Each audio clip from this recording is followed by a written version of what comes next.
છે વિશ્વની સૌથી ઊંચી પ્રતિમા તમે 182 મીટર અહીંયા કેવડિયામાં બનાવી છે। અમે પણ ગર્વ અનુભવીએ છીએ। અહીંયા નર્મદા જિલ્લો વિશ્વના નકશામાં આવે એનાથી અમને પણ આનંદ છે, પણ અમારા આજુબાજુના ગામમાં રસ્તા નથી, પીવાના પાણીના જે તકલીફો છે એવી મૂળભૂત સુવિધાઓ પણ અમને મળે એવી અમે અપેક્ષા અને આશા રાખીએ છીએ। આજે નાયબ વન સંરક્ષક શ્રી નર્મદા અને કેવડિયાને આપણે આવેદનપત્ર આપ્યું છે।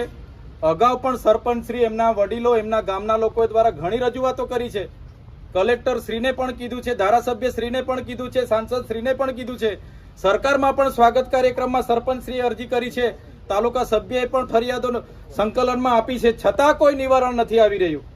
ત્યારે સાથીઓ, આજે એકવાર આપણે દિન 15 માટે આવેદન આપવા માટે આવ્યા છે।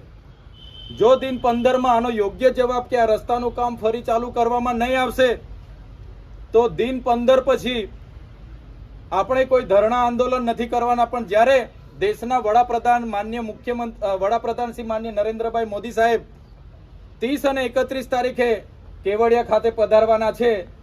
જો આપણા રસ્તાનું નિરાકરણ વહીવટી તંત્ર નહીં લાવે તો 31 તારીખે નરેન્દ્રભાઈ મોદીને રૂબરૂ મળવા માટે જઈશું અને પછી એમની રજૂઆત આપણે બધા કરીશું। તૈયાર છો? કેમ વડાપ્રધાનને કરવી પડશે? કેમ કે